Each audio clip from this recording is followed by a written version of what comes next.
إلى أرواح المؤمنين والمؤمنات نهدي ثواب الفاتحة.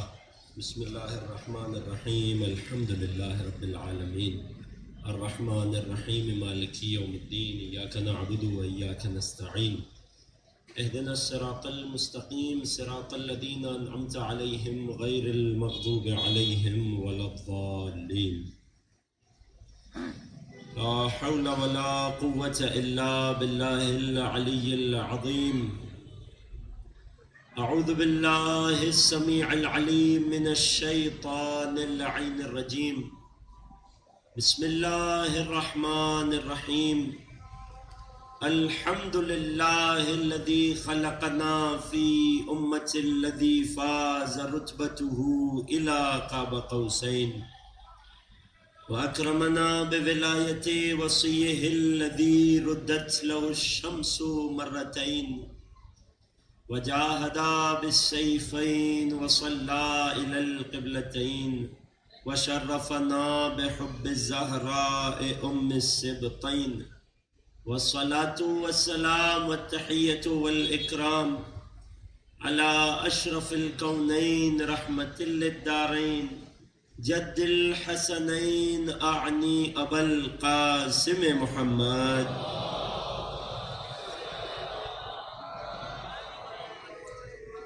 وعلى أهل بيته الطيبين الأطهرين رحمة الله على محبيهم ولعنة الله على أعدائهم وغاصبي حقوقهم أجمعين.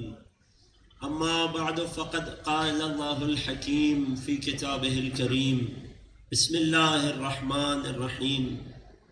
أم يحسدون الناس على ما آتاهم الله من فضله فقد آتينا آل إبراهيم الكتاب والحكمة وآتيناهم ملكا عظيما.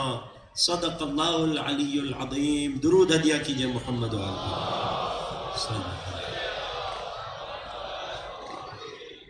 اس سے بہتر صلوات ہدیہ کیجئے محمد و آل محمد.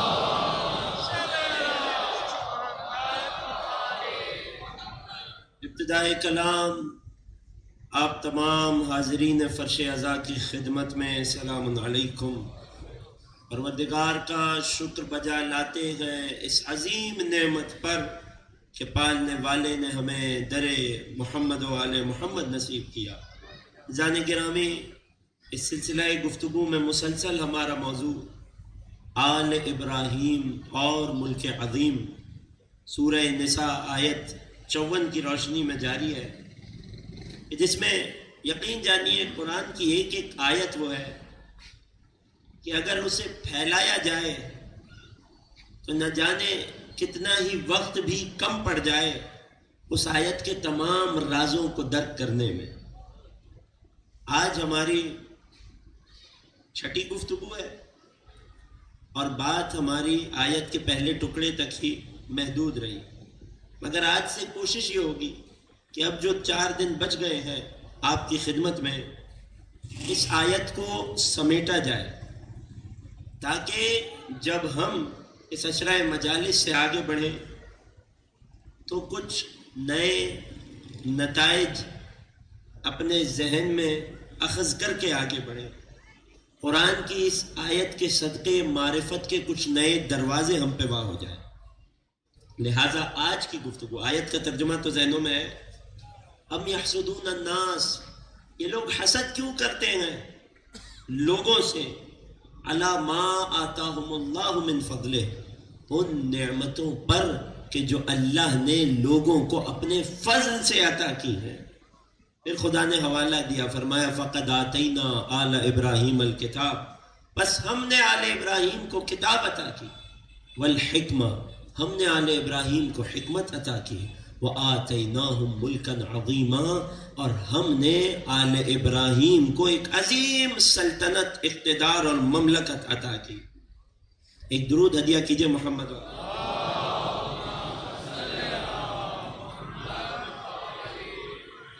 عزیزان گرامی، یہ جو 4 دن ہمارے پاس باقی رہ گئے، ہمارے دامن میں بچ گئے ہیں، اس وقت کو صرف کریں گے مزید محمد و آل محمد کا تذکرہ کر کے. تاکہ یہ عبادت اس محدود وقت میں زیادہ سے زیادہ کی جائے۔ آج کی آپ کی خدمت میں لفظ آل ابراہیم کی تشریح ہوگی۔ آیت کے یہی چند حصہ ہے نا جو باقی رہ گیا۔ حسد کیا ہوتا ہے پیش کیا، توجہ میرے ساتھ ہے، وہ کہ جو مجھے نظر نہیں آ رہے، کیا آپ تو مجھے دیکھ سکتے ہیں؟ تو ذرا اپنی موجودگی کا ثبوت دیجئے گا۔ ہم نے تفصیل سے گفتگو کی حسد کسے کہتے ہیں، یہ کتنی بڑی بیماری ہے۔ پھر ہم نے یہ بھی پایا کہ کون ہوتا ہے کہ جو حسد کرنے والا ہوتا ہے، وہ کیوں حسد کرتا ہے۔ ہم نے یہ بھی جانا کہ وہ کہ جن سے حسد کیا جاتا ہے، کیوں حسد کیا جاتا ہے، کن نعمتوں کی بنیاد پر حسد ہوتا ہے، اور کیسی نعمت ہو تو حسد کیسا ہوتا ہے۔ اللہ نے اپنے فضل سے کسے کیا عطا کیا، میں نے آپ کی خدمت میں پیش کیا۔ اب آیت میں چند ہی حصے رہ گئے کہ جنہیں بہت جلدی سے سمیٹوں گا تاکہ آیت کی گفتگو تمام ہو سکے۔ پہلا حصہ جو رہ گیا ہے، فقد آتینا آل ابراہیم الکتاب، ہم نے آل ابراہیم کو کتاب عطا کی، حکمت عطا کی۔ تو سب سے پہلے تو انسان کو چاہیے، جو قرآن پہ عمل کرنا چاہتا ہے، جو قرآن کو سمجھنا چاہتا ہے، اسے چاہیے کہ جب یہ عنوان، یہ لفظ دیکھے تو تلاش میں لگ جائے یہ آل ابراہیم کون ہے، کہ اللہ اپنی لاریب کتاب میں جن کی فضیلت پڑھ رہا ہے، جن کا قصیدہ قرار دے رہا ہے اس قرآن کو، یہ آل ابراہیم کون ہے۔ پھر جب ہم آل ابراہیم کو پالیں گے تو پھر خدا فرماتا ہے ہم نے آل ابراہیم کو 3 بہت بڑے کمالات دیے، 3 بہت بڑی نعمتیں عطا فرمائی۔ سب سے بڑی نعمتیں خدا نے انہیں قرار دی۔ ایک درود پڑھیے محمد و آل محمد پر۔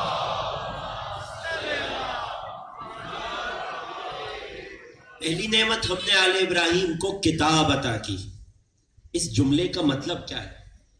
یہ خدا کیا فرمانا چاہ رہا ہے جب امت مسلمہ کو مخاطب کر کے کہہ رہا ہے میں نے آل ابراہیم کو کتاب دی؟ توجہ میرے ساتھ ہے۔ جب آپ کے سامنے لفظ کتاب کہا جاتا ہے تو کون سی کتاب ذہن میں آتی ہے؟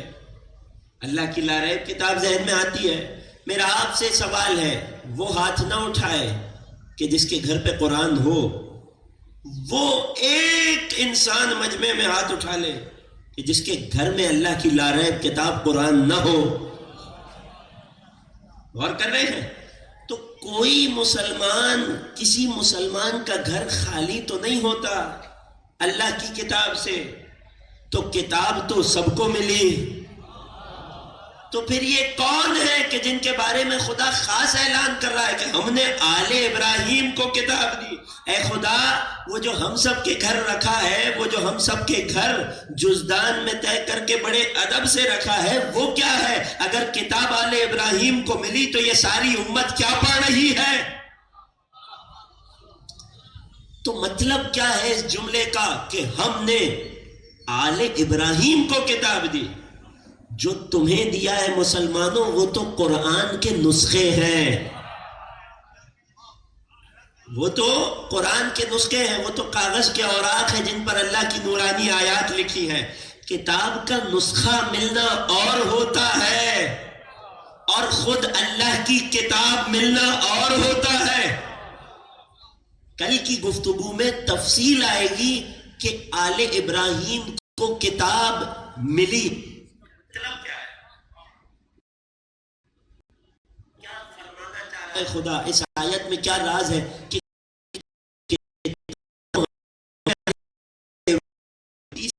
جس پر بات رہ گئی کہ ہم نے آل ابراہیم کو کتاب دی اور حکمت عطا فرمائی۔ دنیا میں ہر گلی، ہر کوچے، ہر کنارے پہ آپ کو کوئی نہ کوئی حکیم مل جائے گا۔ کوئی حکیم ہے، کوئی حکمت کا دعوے دار ہے۔ حکمت کسے کہتے ہیں قرآن کی نگاہ میں؟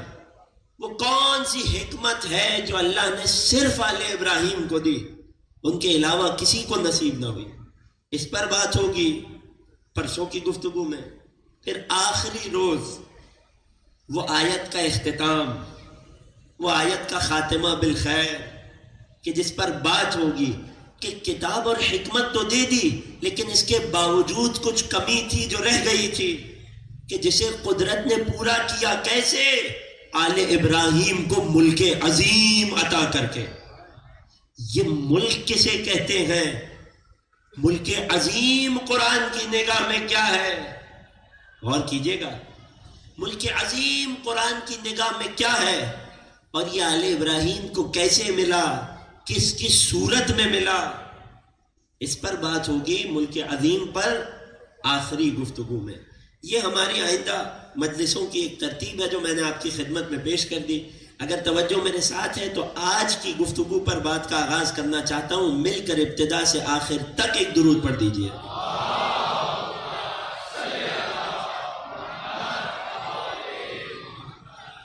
تو قرآن میں اللہ اعلان کر رہا ہے کہ ہم نے، تم لوگوں سے حسد کرتے ہو، ہم نے آل ابراہیم کو وہ نعمتیں دیں کہ جو حسد سے بھی چھینی نہیں جا سکتی۔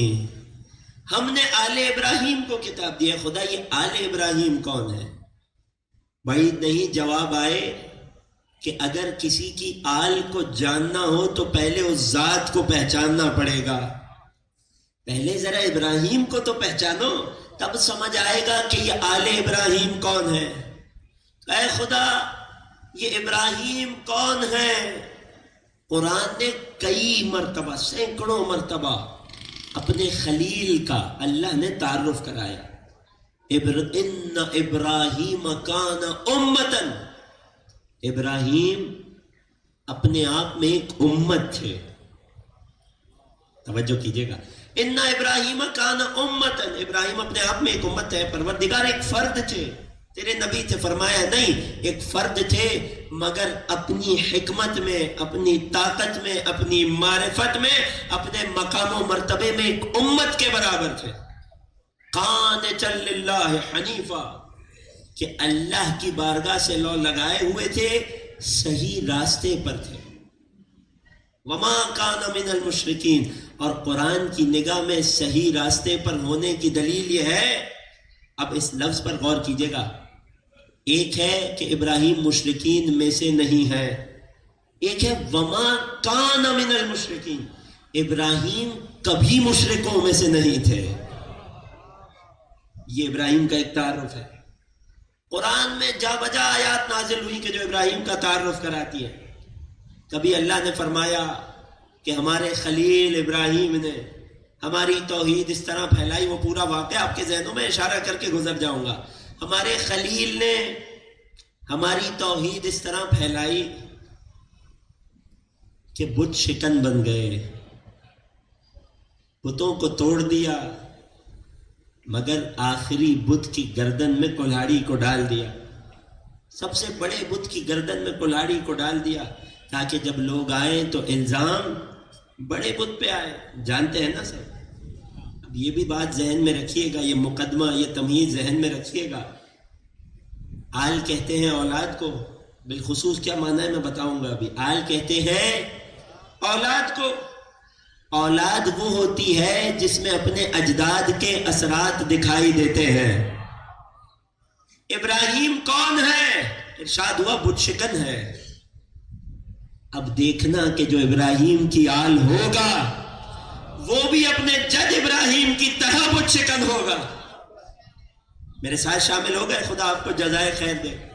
ابراہیم کون ہے؟ ابراہیم وہ ہے جنہوں نے فرمائش کی، خلیل خدا ہے نا، فرمائش کی ہے پروردگار مجھے مردے کو زندہ کرنا دکھا دے۔ آواز قدرت آئی وَلَمْ تُؤْمِنْ، ابراہیم ایمان نہیں رکھتے؟ قال بلا، اے پروردگار ایمان تو رکھتا ہوں، وَلَكِنْ لِيَطْمَئِنَّ قَلْبِي، مگر اطمینان قلب میں اضافے کی گنجائش ہے۔ ابراہیم ایمان کامل پر ہے مگر اطمینان قلب میں اضافے کی گنجائش ہے۔ اللہ نے ابراہیم کو پرندے زندہ کر کے دکھائے، یوں ابراہیم کا اطمینان قلب اپنے کمال تک پہنچ گیا۔ اب اگر اسی ابراہیم کی آل کو تلاش کرنا ہو تو ایسوں کو دیکھنا کہ جو تمہیں ابراہیم کی طرح مردوں کو ٹھوکر مار کے زندہ کرتے نظر آئے۔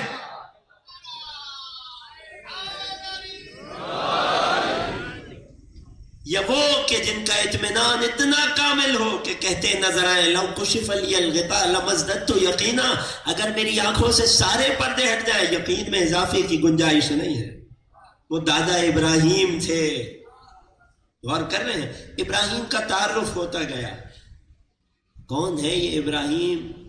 یہ وہ عظیم ہستی ہے کہ ایک جگہ ایک راستے پر بھیڑیں چرا رہے ہیں۔ بہت تیزی سے اس واقعے سے گزروں گا میں، کیونکہ اس واقعے کی طرف قرآن میں اشارہ نہیں ہے۔ ایک میدان میں، ایک بیابان میں بھیڑیں چرا رہے ہیں، ایک انتہائی خوبرو مخلوق خدا آئی اور ایسے اللہ کی تسبیح کرنے لگا کہ جیسے ابراہیم نے کبھی نہیں سنی تھی۔ ابراہیم کون ہے؟ اللہ کے اولو العزم نبی ہیں، مگر ساتھ ہی ساتھ اللہ کے عشق میں گرفتار، توحید کے پرستار، کہ جسے خدا فخر سے کہے یہ میرا بندہ ہے، یہ میرا حنیف و مسلم انسان ہے، بندہ ہے۔ ابراہیم نے وہ ذکر، وہ تسبیح سنی کہ جیسی تسبیح کبھی نہ سنی تھی، ایسے کانوں میں رس گھولا کہ اس شخص کو تلاش کرتے ہوئے اس کے پاس پہنچ گئے۔ اے شخص، تو میرے اللہ کی تسبیح کر رہا ہے؟ کہنے لگا میں کر رہا ہوں۔ کیا ایک اور بار مجھے تسبیح کر کے دکھائے گا؟ کہنے لگا ابراہیم کچھ قیمت ہوگی۔ ابراہیم ذکر خدا کے عشق میں ایسے گرفتار تھے، کہنے لگے میں اپنی 1/3 بھیڑیں یہ ریوڑ تجھے دیتا ہوں، ایک بار مجھے میرے اللہ کا ذکر کر کے سنا دے۔ آنے والی خلقت نے ذکر کیا سبوح قدوس ربنا ورب الملائکۃ والروح۔ ابراہیم کو ذکر خدا میں اور لطف آیا۔ یہ بھی اپنے محبوب سے عشق کرنے کی منزلیں ہوتی ہیں نا، کبھی ذکر کر کے بہت مزہ آتا ہے، مگر کبھی ایسا بھی ہوتا ہے کہ کسی سے ذکر سن کے بہت لطف آتا ہے۔ اور کر رہے ہیں عزیزوں، جو میرے ساتھ جڑتا چلا جائے، ایک بار اور ذکر کر دے، اے ابراہیم قیمت لگے گی۔ کہا میں اپنی 2/3 ریوڑ تجھے دیتا ہوں۔ اس نے پھر ذکر خدا کیا سبوح قدوس ربنا ورب الملائکۃ والروح۔ ابراہیم کو اتنا لطف آ رہا ہے، ایک بار اور ذکر کر دے۔ ابراہیم کیا قیمت دے پاؤ گے؟ یہ سارا ریوڑ تیرا۔ اس نے پھر ذکر کیا، ابراہیم کو اور لطف آیا، ایک اور بار ذکر سنا دے۔ اللہ اکبر، ایک اور بار ذکر سنا دے، ایک پیغام ہے، ایک اشارہ ہے، ایک اور بار ذکر سنا دے۔ اے ابراہیم اب کیا قیمت چکاؤ گے؟ میں تجھے زندگی بھر کے لیے اپنے آپ کو تیری غلامی میں دیتا ہوں، مجھے میرے اللہ کا ذکر سنا دے۔ اللہ کا امتحان تھا، اللہ کا فرشتہ تھا، خوبرو مخلوق کی صورت میں آیا تھا، آواز قدرت آئی ہے ابراہیم آپ کا امتحان پورا ہوا، آپ نے ہمارے ذکر سے اپنے عشق کا اظہار کر دیا، آپ نے ہمارے ذکر سے اپنی محبت کا اظہار کر دیا، لہذا آج سے آپ کو یہ رتبہ ملتا ہے کہ آپ ہمارے خلیل ہیں۔ غور کر رہے ہیں؟ تو یہ ہے ابراہیم کا رتبہ۔ اب دیکھنا کہ کون اس کائنات میں اللہ کی یاد میں، اس کے ذکر کو باقی رکھنے کے لیے، اس کے ذکر کے عشق میں اپنا سب کچھ لٹا رہا ہو، تو جان لینا یہی آل ابراہیم ہے۔ اور اب ہمیں سمجھ آیا کیوں جب ذکر محمد و آل محمد کی بات آئے تو ہم یہاں سے زیادہ یہاں سے سوچا کرتے ہیں، کیونکہ خلیل خدا ابراہیم یہ قانون بتا گئے، ارے جس سے عشق ہو اس کے ذکر میں شب و روز نہیں دیکھے جاتے۔ جو متفق ہیں ایک درود پڑھیے آل محمد کی عظمت۔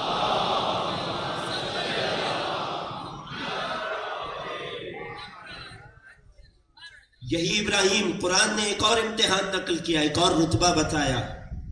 ایک روز اپنے بیٹے اسماعیل کو بلایا، یا بنی انی ارا فی المنام، اے میرے بیٹے میں نے خواب میں دیکھا ہے، انی اذبحک، میں تجھے ذبح کر رہا ہوں، فانظر ماذا تری، بیٹا تیری کیا رائے ہے؟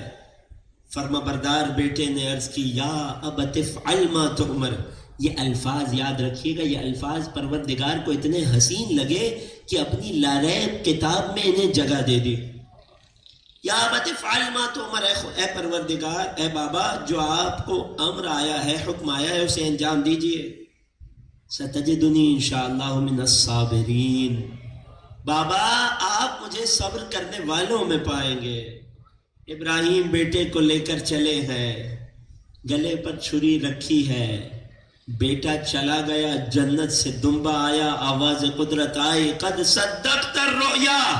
ابراہیم آپ کا امتحان یہیں تک تھا، آپ نے خواب کو سچ کر دکھایا۔ پھر ارشاد ہوا وَفَدَيْنَاهُ بِذِبْحٍ عَظِيمٍ، اور ہم نے اس قربانی کا فدیہ ایک عظیم قربانی کو قرار دیا۔ معلوم ہوا کہ اب جو بھی راہ پروردگار میں اپنے بچوں کو قربان کرتا نظر آئے وہی آل ابراہیم ہوگا۔ بات پہنچ رہی ہے نا؟ فرش عزا پہ بیٹھے ہیں، آقا حسین کی عظمت پر مل کر ایک درود پڑھیے۔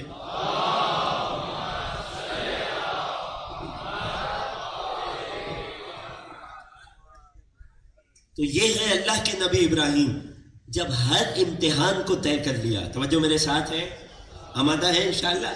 ہمیں تلاش ابراہیم کی نہیں ہے، ہمیں تلاش ہے آل ابراہیم کی۔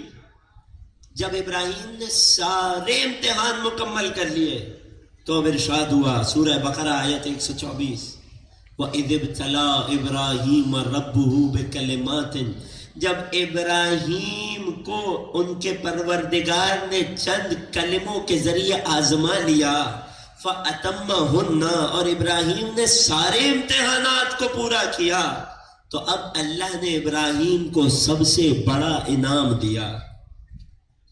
وہ غور کیجئے گا، وہ ابراہیم جو اللہ کے نبی ہیں، وہ ابراہیم جو اولو العزم نبی ہیں، وہ ابراہیم کے جنہیں نبوت سے بہت زیادہ عطا ہوا، جنہیں اللہ نے اپنا خلیل، اپنا دوست کہا، جب یہ دوست کامیابی کے مرحلے طے کرتا چلا گیا تو آواز آئی قال انی جاعلک للناس اماما، اے ابراہیم ہم آپ کی ترقی کو اس کی معراج پر یوں پہنچائیں گے کہ آپ کو لوگوں پر امام بنائیں گے۔ اے ابراہیم آپ کو منصب امامت عطا کریں گے، میرے اور آپ کے آقا مولا علی ابن موسیٰ رضا علیہ السلام۔ 8ویں سرکار فرماتے ہیں اللہ نے جب ابراہیم کو سب کچھ دے دیا، نبوت بھی دے دی، خلت بھی دے دی، اب اس کے بعد سب سے بڑا عہدہ امامت عطا ہوا۔ یہی وجہ ہے کہ جب ابراہیم کو نبوت ملی تو اپنی نسل کے لیے نہیں مانگی، جب خلت ملی خوش ہوئے، شکریہ کیا، مانگی نہیں نسل کے لیے، مگر جب امامت کی بات آئی قرآن نے نقل کیا قال ومن ذریتی، اے پروردگار کیا میری نسل کو امامت دے گا؟ جواب آیا لا ینال عہد الظالمین، اے ابراہیم میں ساری نسل کا وعدہ نہیں کرتا۔ کیوں؟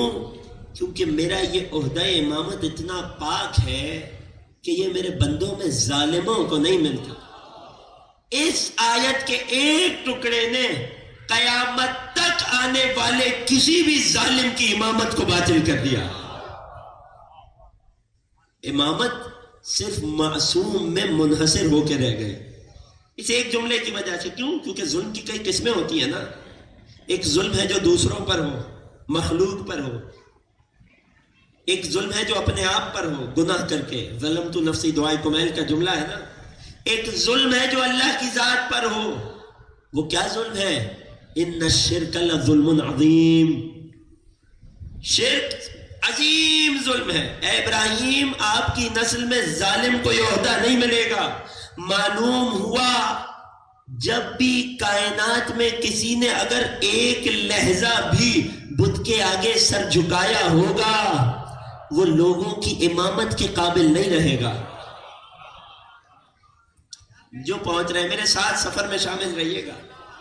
لا ینال عہد الظالمین، میرا یہ عہدہ ظالموں تک نہیں پہنچے گا۔ یہی وجہ ہے کائنات کے رسول نے فرمایا انا دعوت جدی ابراہیم، میں اپنے جد ابراہیم کی دعا کی قبولیت ہوں۔ لوگوں نے سوال کیا یا رسول اللہ کیسے؟ توجہ میرے ساتھ ہے عزیزوں، یا رسول اللہ کیسے آپ ابراہیم کی دعا کا نتیجہ ہیں؟ فرمایا جب اللہ نے ابراہیم کو امامت دی تو ابراہیم نے اپنی نسل کے لیے مانگی۔ جب اللہ نے فرمایا ابراہیم آپ کی نسل میں ظالموں کو یہ عہدہ نہیں ملے گا تو ابراہیم نے فوراً بڑھ کے ایک اور دعا کر دی، وَجْنُبْنِي وَبَنِيَّ أَن نَعْبُدَ الْأَصْنَامَ، قرآن کی آیت، اے پروردگار مجھے اور میری اولاد کو اس بات سے بچا لینا کہ ہم بت پرستی میں مبتلا ہو جائیں، کہ ہم بتوں کے آگے سجدہ ریز ہو جائیں۔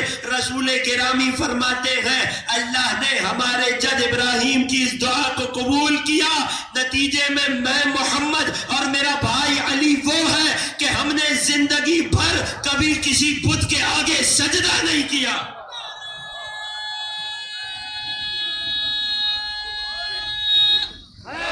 سب مل کر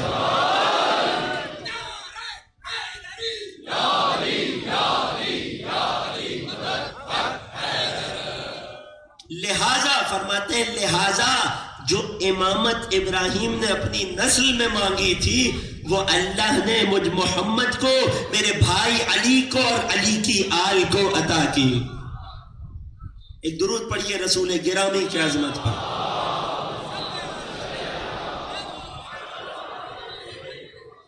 غور کر رہے ہیں، خاکہ واضح ہوتا چلا جا رہا ہے کہ ابراہیم کون ہے تو آل ابراہیم کون ہے۔ چلیے آئیے ایک اور آیت کا حوالہ دوں، بات کو بہت تیزی سے آگے بڑھاؤں۔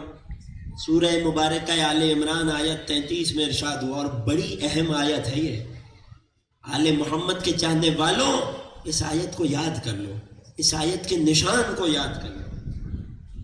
کبھی موقع ہوا، توفیق ہوئی تو یہ آیت اپنے آپ میں ایک طویل و عریض موضوع ہے، آج فقط ہم اشارے کر کے گزریں گے۔ ہم تلاش میں ہیں کس کی؟ آل ابراہیم، اس ابراہیم کی آل کے کہ جو اللہ کے خلیل ہیں، نبی ہیں، امام ہیں۔ ارشاد ہوا بسم اللہ الرحمن الرحیم، ان اللہ اصطفیٰ، بے شک اللہ نے چن لیا، انتخاب کر لیا۔ توجہ میرے ساتھ ہے آخر میں بیٹھے ہوئے مومنین کی، ان اللہ اصطفیٰ، اللہ نے چن لیا، انتخاب کر لیا، مصطفیٰ بنا دیا۔ کسے؟ آدم، آدم کو، ونوحا، نوح کو۔ دو انبیاء کا تذکرہ آ گیا، بات آگے بڑھی، وآل ابراہیم، اللہ نے چن لیا، یہاں ابراہیم کی بات نہیں ہو رہی، آل ابراہیم، اللہ نے ابراہیم کی آل کو چن لیا، وآل عمران، اور اللہ نے عمران کی آل کو چن لیا، علی العالمین، تمام جہانوں پر۔ ان چار کو سرداری ملی، دو نبی ہیں، دو گروہ ہیں، دو نبی ہیں، دو نسلیں ہیں، ایک آدم ہے، ایک نوح ہے، ایک آل ابراہیم ہے اور ایک آل عمران ہے۔ پھر اگلی آیت میں ارشاد ہوا ذریۃ بعضھا من بعض، یہ جو آل ابراہیم اور آل عمران ہے یہ نسلیں ہیں، ان میں سے بعض کی اولاد ہیں۔ واللہ سمیع علیم۔ غور کیا آپ نے؟ اللہ نے آل ابراہیم کو چن لیا، چنا تو کیا دیا؟ وہی جو ہم آیت میں بیان کرتے آ رہے ہیں، کتاب، حکمت اور ملک عظیم دی۔ سوال اپنی جگہ کھڑا ہے، برقرار ہے کہ آل ابراہیم کون ہے؟ خوب غور کیجئے گا آیت پر۔ اللہ نے ابراہیم کو سن رسیدہ ہونے کے بعد دو بیٹے عطا کیے، ایک ہے اسماعیل جناب ہاجرہ سے، اور ایک ہے، میرا ساتھ دیجئے گا، کوئی مشکل سوال تو نہیں ہے، ایک ہے اسحاق کہ جو جناب سارہ سے۔ یہ دو بیٹے اللہ نے ابراہیم کو عطا کیے۔ اسحاق سے ابراہیم کی جو نسل آگے بڑھی، وہ توجہ کیجئے گا، اسحاق کے بیٹے ہیں یعقوب، نبی یعقوب، نبی یعقوب کے 12 بیٹے جس میں سے ایک نبی یوسف، اور یہ نسل اور بھی آگے بڑھتی چلی گئی۔ یعقوب کے القاب میں ایک لقب اسرائیل، کہ جس سے یعقوب نبی کی نسل چلی، ان کے 12 بیٹوں سے جو قبیلے نکلے وہ سارے کے سارے بنی اسرائیل کہلائے۔ غور کر رہے ہیں؟ انہی بنی اسرائیل میں بہت سی نبوتیں آئیں، نبی موسیٰ بھی انہی میں آئے، جناب مریم بھی انہی میں سے تھیں، لہٰذا نبی عیسیٰ بھی انہی میں تھے۔ نبی عیسیٰ پر آ کر آل اسحاق میں نبوت کا سلسلہ رک گیا، وہاں نبی اسماعیل کی نسل آگے چلی، مکہ مکرمہ کی وادی میں اسماعیل کو ابراہیم نے بسایا، وہیں قبیلہ جرہم میں ابراہیم کا ازدواج ہوا، اسماعیل کا ازدواج ہوا، وہاں سے نسل عرب آگے بڑھی کہ جن عرب میں بعد میں بنی ہاشم آئے کہ جن کے بارے میں کائنات کے رسول فرماتے، فریقین میں متفق علیہ حدیث، اللہ نے تمام امتوں میں جب اپنے بہترین مخلوق کو بھیجنے کا ارادہ کیا تو تمام امتوں میں عرب کو چنا۔ اللہ نے عرب میں قریش کا انتخاب کیا، اللہ نے قریش میں بنی ہاشم کو چنا، اللہ نے بنی ہاشم میں بنی عبد المطلب کو چنا، اللہ نے بنی عبد المطلب میں مجھ محمد اور میرے بھائی علی کو چن لیا۔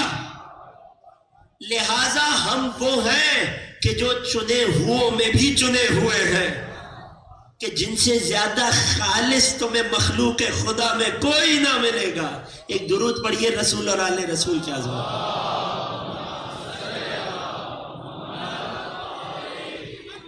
اب غور کیجئے گا، یہ ہے ابراہیم کی نسل، اسحاق سے چلی اور اسماعیل سے چلی۔ سوال یہ ہے کہ آل ابراہیم کون ہے؟ آیا دونوں ہیں یا فقط بنی اسحاق ہیں یا صرف آل اسماعیل ہیں؟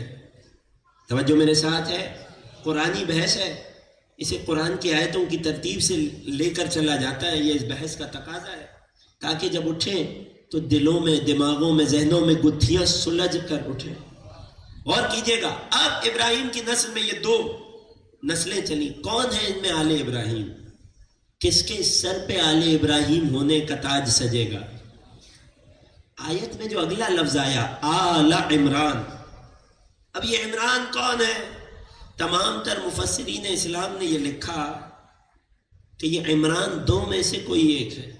یہ میں بات کر رہا ہوں مسلمانوں کے مفسروں کی، دو میں سے کوئی ایک ہے، یا جناب موسیٰ کے والد جناب عمران ہے، یا جناب مریم کے والد جناب عمران ہے۔ دونوں کا نام قرآن میں ہے، موسیٰ ابن عمران اور مریم ابنت عمران۔ تو مفسرین کہتے ہیں دونوں میں سے کوئی ایک عمران ہے جن کی آل کی بات ہو رہی ہے۔ ہم کہتے ہیں ہم نے آپ کی بات مان لی، کوئی ایک کیوں، دونوں ہی مراد لے لیجئے۔ آپ دونوں بھی بہت توجہ کیجئے گا، تھوڑی سی حساس گفتگو ہے، پھر دوبارہ آسان باتوں کا وقت آئے گا، خوب غور کیجئے گا۔ چاہے آپ آل عمران میں اس آیت سے مراد ان اللہ اصطفیٰ آدم و نوح و آل ابراہیم و آل عمران علی العالمین، ہم آل ابراہیم کی تلاش میں ہیں، پہلے آل عمران کو ڈھونڈ لیجئے، جو بچ جائے گا وہ آل ابراہیم ہے۔ آل عمران کون ہے؟ کہا عمران یا تو موسیٰ کے بابا ہیں یا مریم کے والد گرامی ہیں، دونوں ہی لے لیجئے، تب بھی یہ عمران دونوں صورتوں میں وہی ہیں جو، ایک درود پڑھیے محمد والے محمد۔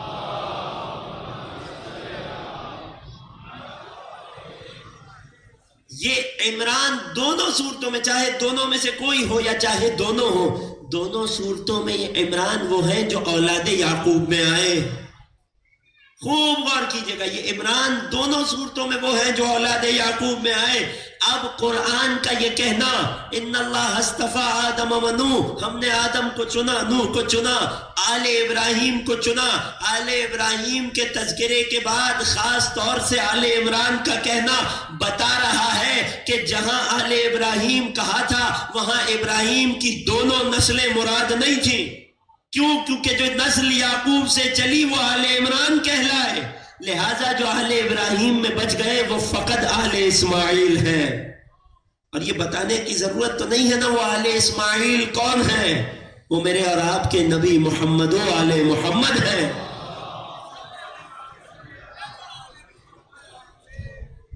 اور ایک دلیل پیش کروں قرآن سے، جب بات مشکل ہو تو لوگوں کو ایک دلیل ہضم نہیں ہوتی۔ آپ کا حق ہے دلیل مانگنا، ہمارا فرض ہے دلیل پیش کرنا، اور وہ عقیدہ ہی کیا جو بغیر دلیل کے قائم کیا ہوا ہو۔ بات پہنچ رہی ہے نوجوان دوستوں؟ ہم سنی سنائی پر عقیدہ نہیں بناتے، ہم دلیل پر عقیدہ بناتے ہیں۔ اور ایک اور جملہ آج کی مجلس کا پیغام نوجوان دوست، وہ عقیدہ ہی کیا جو دلیل پر قائم نہ ہو، اور وہ دلیل ہی کیا جو قرآن یا اہل بیت کی بات سے ہٹ کر ہو. مجھے میرے پیر نے کچھ کہہ دیا، مجھے کسی اور فقیر نے کچھ کہہ دیا. اگر کائنات میں کسی کی بات کی کوئی قیمت ہے تو وہی ہے جنہیں رسول گراں قدر کہہ کے گئے تھے، جنہیں رسول قیمتی کہہ کر گئے تھے. ساری امت میں رسول نے دو ہی چیزوں کو قیمتی کہا ہے نا، یقیناً اس کے علاوہ کسی اور چیز کی کوئی قیمت نہیں ہے. یا قرآن ہے یا نبی کی آل پاک ہے. لہذا عقیدہ دلیل پر بنتا ہے، دلیل قرآن یا اہل بیت کی بات سے لی جاتی ہے.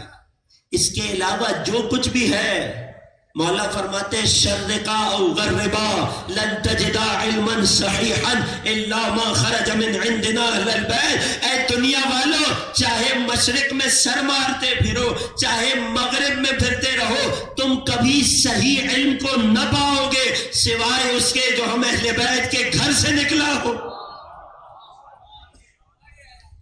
متفق ہیں تو ایک درود پڑھیے.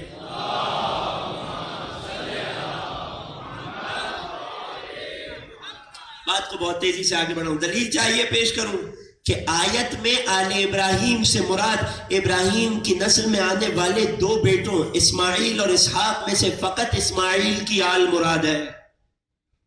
جہاں بھی قرآن نے، بہت بڑا دعویٰ ہے یہ، جہاں بھی قرآن نے آل ابراہیم کہا مراد فقط نسل اسماعیل ہے. دلیل پیش کروں، سورہ یونس ہے غالباً، اب یہ تردید میری طرف سے ہے، میرے حافظے کی وجہ سے ہے، یہ آیت کا نشان 58 ہے، غالباً 58 ہی ہے. بہرحال دو چار آیتیں آگے پیچھے تو آپ بھی تلاوت کر ہی لیں گے.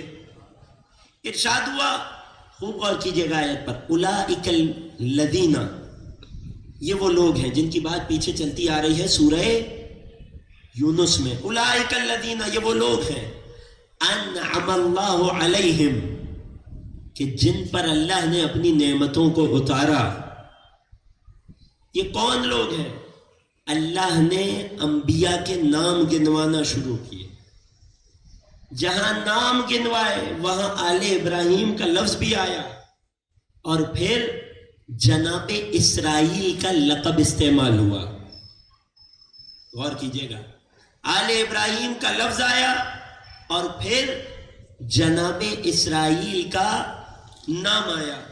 آل ابراہیم کہنے کے بعد اسرائیل کس کا لقب ہے؟ جناب یعقوب کا. بعد میں کوئی چرا کر کہیں کسی جگہ کا نام رکھ لے، یہ لقب ہے اللہ کے نبی کا.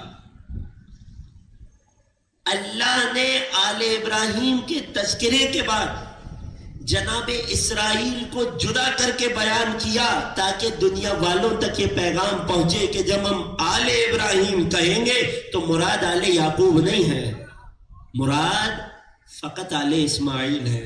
بات پہنچ گئی. ایک اور درود پڑھیے محمد والے.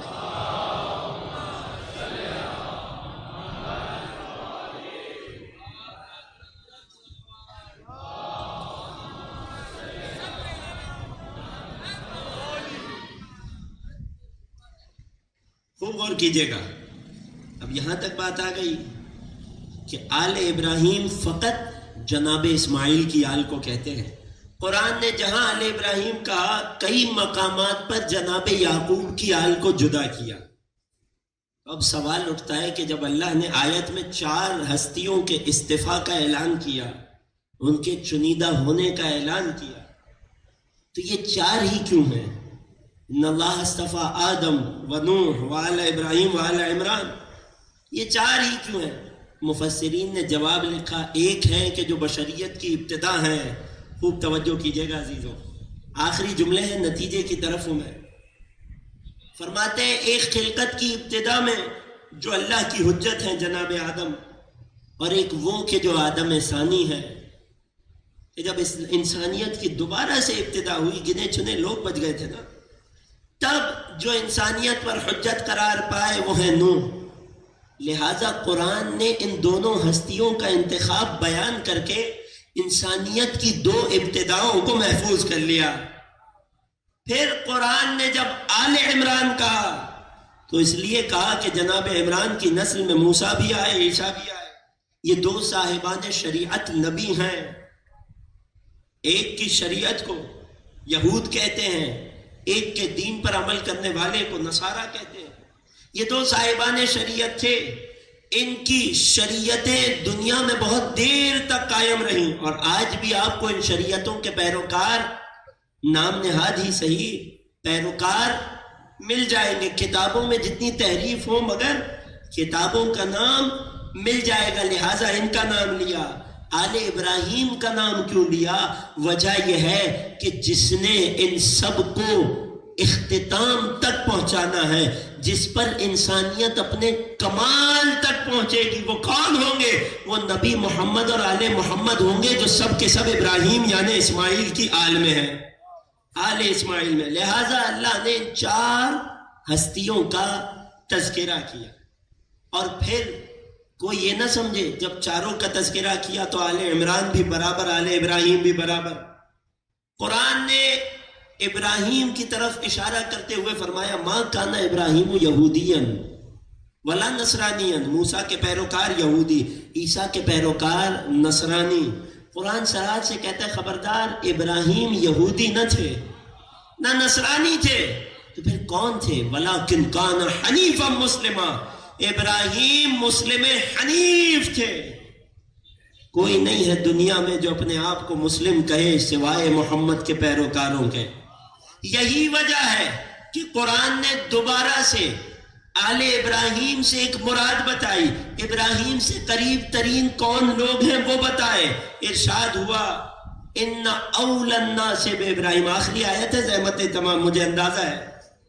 ان اول الناس بابراہیم، لوگوں میں جو ابراہیم سے سب سے زیادہ قریب ہیں وہ کون ہیں؟ للذین اتبعوا، وہ کہ جنہوں نے ابراہیم کی پیروی کی، وہ کہ جنہوں نے ابراہیم کی فرما برداری کی. اور وَهَذَا النَّبِيُّ، اور یہ ہمارا نبی. یہ کون ہے؟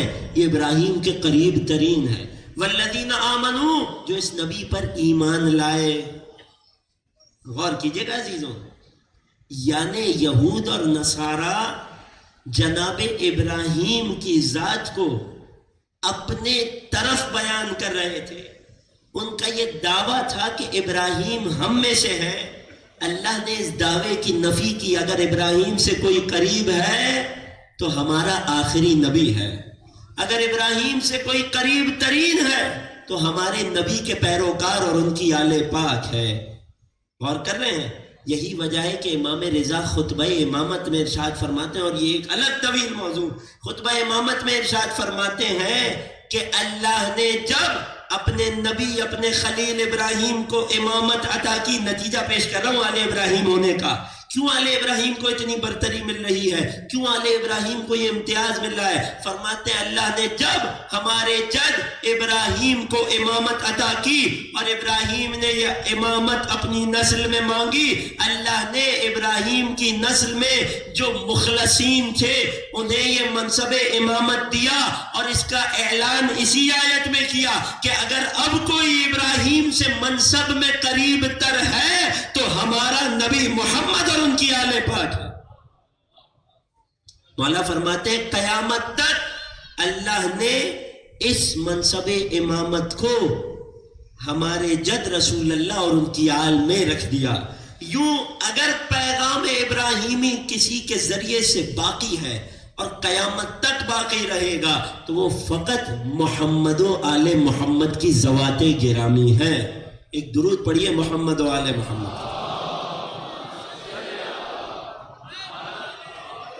تو آج کی گفتگو کا خلاصہ ہم نے قرآن سے تلاش کرنے کی کوشش کی کہ آل ابراہیم کسے کہتے ہیں. انشاءاللہ کے بعد پہنچ گئی ہوگی. اب یہ تو طے ہو گیا کہ آل ابراہیم کون ہے. اب کل پرسوں کی گفتگو میں یہ دیکھیں گے کہ جب اللہ کہہ رہا ہے ہم نے انہیں کتاب دی، اے خدا کتاب تو نے اپنے نبی پہ نازل کی. نہیں، ہم نے آل ابراہیم کو کتاب دی، ہم نے آل ابراہیم کو حکمت دی، اور ہم نے آل ابراہیم کو عظیم اقتدار اور حکومت عطا کی. یہ کون سی نعمتیں ہیں کہ جو اللہ نے آل ابراہیم کو بخشی ہیں؟ انشاءاللہ کل یہاں سے بات کو آگے بڑھائیں گے.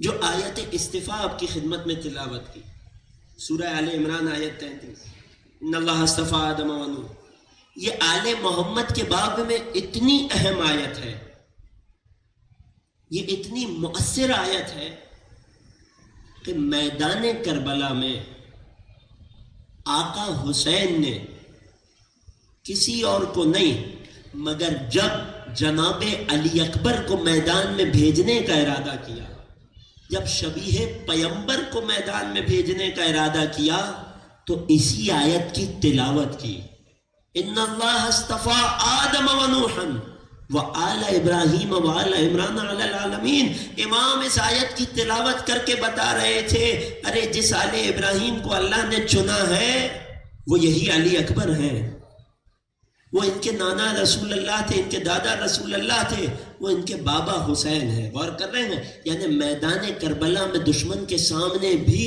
حسین نے جس فضیلت کا تذکرہ کیا یہی آیت استفا تھی۔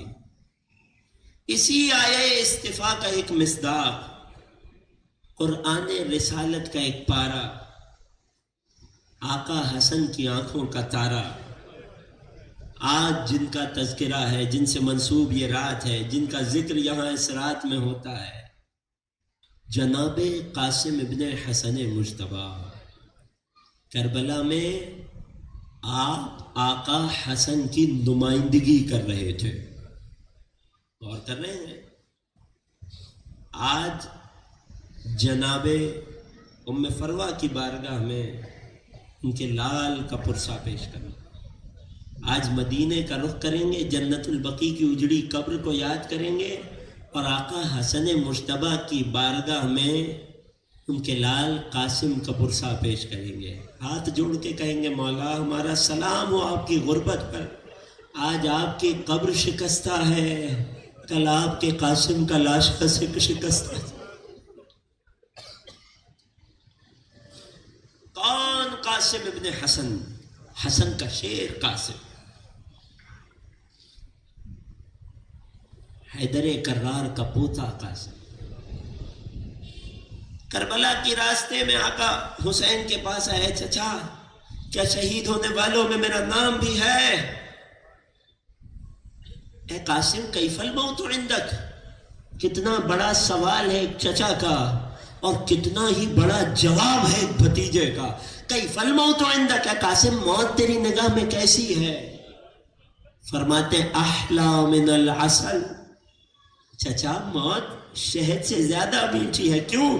آپ کی راہ میں موت آئے گی، وہ موت جو راہ حسین میں آئے وہ شہد نہیں، شہد سے زیادہ میٹھی۔ جب حسین نے یہ جذبہ دیکھا فرمایا ہے قاسم تم اپنا پوچھتے ہو، کل شہید ہونے والوں میں تمہارے ننھے بھائی علی اصغر کا بھی نام ہے۔ یہ سننا تھا کہ تڑپ کر سوال کیا، غیظ میں آئے، ہاشمی غیرت کو جلا لایا، اے چچا کیا فوج اشقیاء خیموں تک آ جائے گی؟ آقا حسین نے ڈھارس بنائی، نہیں ہے قاسم غم نہ کر، میں اپنے علی اصغر کو خیمے سے فوج اشقیاء کے سامنے لے جاؤں گا۔ قاسم کو اطمینان آیا، میں کہوں گا اے شہزادے فقط سوچا تھا کہ غیرت کو گوارا نہ ہوا، میرا سلام ہو میرے غیور امام سید سجاد پر، اجرکم علی اللہ، اجرکم علی الزہرا۔ غم کی راتیں بکا کے دن آ پہنچے، حق ہے اس غم کا کہ اس کا اظہار کیا جائے۔ ہر مصیبت کو چھپا لینا عبادت، ہر مصیبت کو چھپا لینے پہ اللہ نے اجر رکھا ہے، مگر غم حسین تنہا مصیبت، جتنا زیادہ اظہار ہو اتنی زیادہ عبادت ہے۔ اب ضرورت تو نہیں ہے نا کہ آپ کو ائمہ کی نصیحتیں یاد دلاؤں کیسے غم حسین پہ رویا جاتا ہے، آخری راتیں ہیں جسے جتنے گریے کی توفیق نصیب ہو جائے۔ روز عاشور آیا، جہاد کا آغاز ہوا، ایک ایک صحابی حسین میدان میں جاتا ہے، اپنی قربانی کو پیش کرتا ہے، یہاں تک کہ جب اصحاب باوفا ختم ہو گئے، اب اہل بیت حسین کی باری آئی، بنی ہاشم میں ایک ایک جاتا ہے۔ قاسم بار بار چچا کے پاس آتے ہیں، چچا مجھے بھی جانے کی اجازت دیجئے، کل تو آپ نے بتایا تھا کہ اے قاسم شہید ہونے والوں میں تیرا نام بھی ہے، چچا مجھے جانے دیجئے۔ مگر حسین کی حسرت کیا ہے جانتے ہیں؟ اے قاسم تم تو میرے بھیا حسن کی آخری نشانی۔ حسین کربلا میں ایک ایک نشانی کو بچا رہے، مگر یہ ظالم دشمن ایک ایک نشانی چھینتا جا رہا ہے۔ کبھی حسین سے رسول کی نشانی علی اکبر کو چھینتا ہے، کبھی حسین سے حسن کی نشانی قاسم کو۔ اجرکم علی اللہ، اجرکم علی الزہرا۔ قاسم مایوس ہوئے، اپنے گھٹنوں میں سر دے کر خیمے کے قریب بیٹھ گئے۔ ماں فروا تشریف لاتی ہیں۔ قاسم کیا ماجرا ہے؟ اے ماں چچا میدان میں جانے کی اجازت نہیں دیتے۔ جناب فروا کو وصیت یاد آئی۔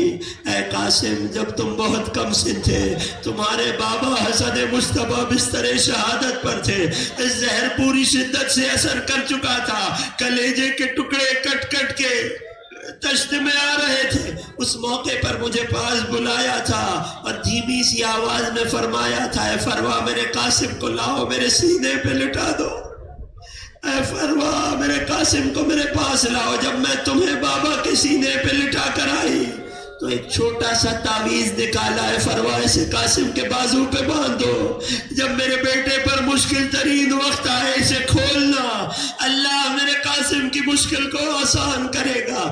یوں حسن مصطفیٰ تعویذ نہیں لکھ رہے تھے، قاسم کی شہادت کا پروانہ لکھ رہے تھے۔ یوں حسن اپنا قلم چلا کر کربلا میں شریک ہو رہے تھے۔ جناب فرما نے بتایا، قاسم نے اپنے بازو سے بندھے تعویذ کو کھولا، اپنی آنکھوں سے لگایا، بابا کی یاد دل میں تازہ ہوئی، دیکھا کہ تعویذ پر یہ جملے ہیں۔ قاسم خوشی سے پھولے نہ سمائے، دوڑ کر چچا حسین کے پاس آئے، اے چچا اب آپ مجھے مقتل میں جانے سے نہ روک پائیں گے؟ نہیں عزیزوں ایسے نہیں، قاسم ابن حسن کا ماتم ہے، رونے میں نہ شرمانا، آخر والے بھی اپنی آوازوں کو آزاد چھوڑنا، خدا کوئی غم نہ دے سوائے غم آل رسول کے۔ جوان اولاد والے بیٹھے ہونا، جناب حسن مصطفیٰ کی بارگاہ میں ان کے جوان قاسم کا پرسہ پیش کرنا، اے آقا اے چچا مجھے نہ روک پائیں گے۔ اے قاسم کیا ہوا؟